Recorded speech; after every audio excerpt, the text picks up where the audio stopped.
What's going on, you guys? It's Mayhem here again today, bringing you guys a brand new video. This is going to be a GB match that my team had, Team Trinity had last night. It was a GB match against a team that was 3-1, and we had just started making this team. This was our first GB match together, and we played Raid Hardpoint, and we won that 250 to 186, and then we played Yemen Hardpoint, and we actually made this team rage quit, and we beat them 250 to 86. So another 100-point club for a GB team. That's pretty good. GBs are very difficult to win, but like I said, I'm very confident in our team's ability. So what I'm going to be doing is I'm just going to look at the minimap today, just kind of go over the plays that changed this game and were really good plays, and also plays that I could improve upon and our team could improve upon. So this is a dirty class that I use off the beginning. You can make a class like this. It's really helpful for your team, but you don't want to use this class the entire game because it's just really hard to. You want to switch it right off, and I'm actually going to switch my class right off the bat, and we run 2 subs and 2 ARs on this map. A lot of people will think, you know, this is such a huge map, we need to run 3 ARs, and like, we need the slaying power because of the spawns, and that's just not true. You really need to put pressure on the hill. The thing about this map is that, unlike other maps, on most maps, you want, you know, a sub player in the hill, and then you want your AR players kind of watching choke points.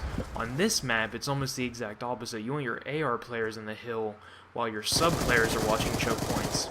And that's something that our team... Now, this is a big play that I messed up.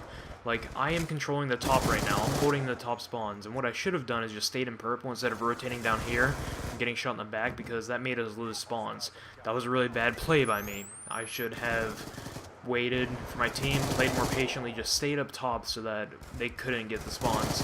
And luckily my team went huge and got the up top spawns. So I'm actually going to spawn out. I called that out to my teammates. Roscoe picked up the guy that was pushing him up top, as you saw on your minimap, and now they're all going to spawn down low.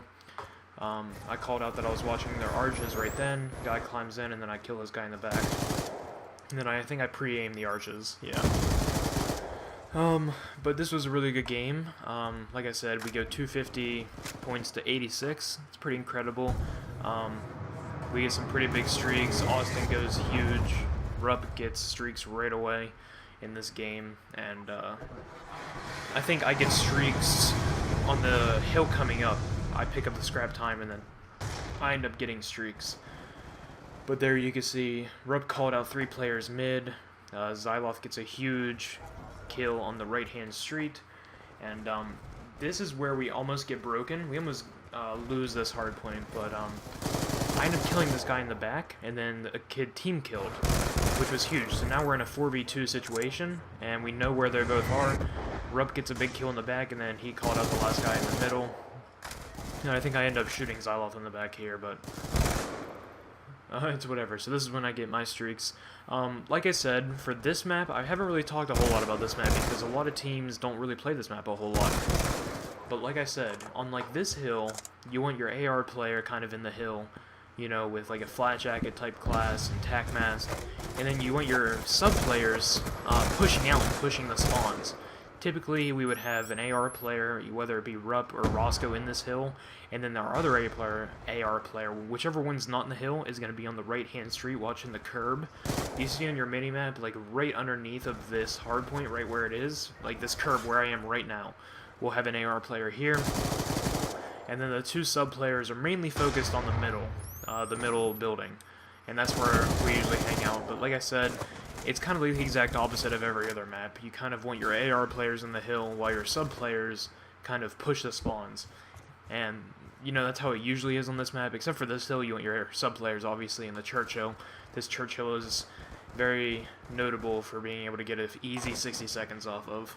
And at this point, the enemy team, this kid started sniping. He just kind of gave up. I think he has a sniper overkilled shotgun class, so they just kind of gave up at this point. But as you can see, like, we held them back so much. They only have 17 points right now, and 6 of them were off the middle hill. Like, they haven't been able to get set up at all. And I try to break this hill just one last second, just for shits and giggles, but he ends up shotgunning me out, and I think that fed him streaks. So that was a really bad play by me again. I pushed the hill with like 15 seconds left instead of just rotating, instead of feeding streaks. The reason I'm using a sentry gun is because we were playing GBs, like I said, and they aren't banned in the MLG settings for GBs, so we wanted to kind of use every advantage possible.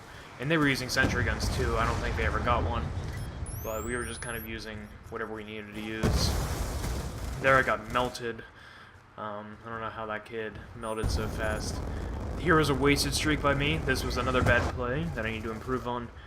See, watching stuff like this back in theater is really good for yourself because you can kind of see the mistakes that you made during the game.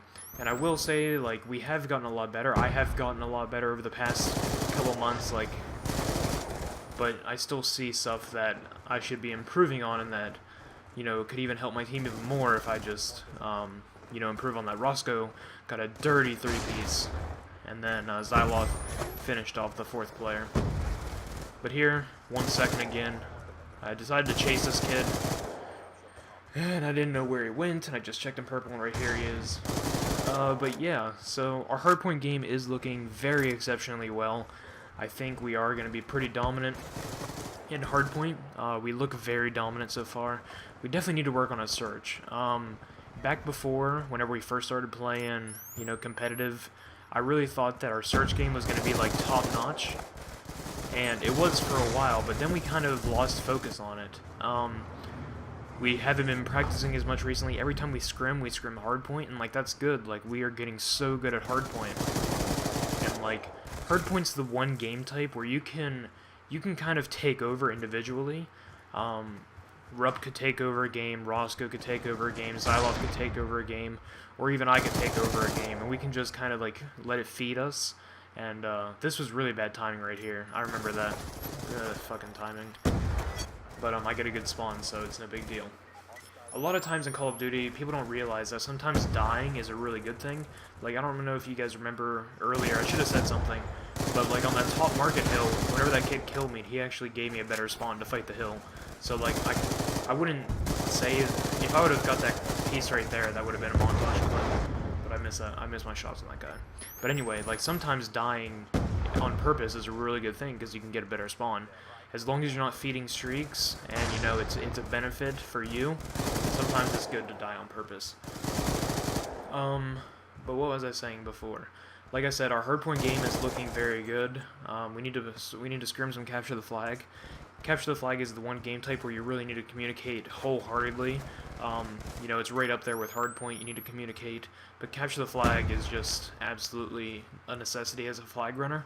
And here they all start leaving, and so yeah, that's the end of the video. I hope you guys enjoyed. They all rage quit at the end because they literally got the dick. There's a scoreboard. As you can see, we all had a very decent game. And we all didn't really have a whole lot of defense, as you can see. Like, we didn't get a whole lot of kills on the hardpoint, but we were just literally outslaying them. I don't know if I can pull up... let me pull up the scoreboard while they were in the game. So, we were really outslaying them. Just in and around, and most importantly, pushing out of the hardpoint and getting those cutoffs. Like I said before, transitional kills are huge, cutoffs are huge. And one thing that I want to point out is that in hardpoint, you really want to layer your defenses.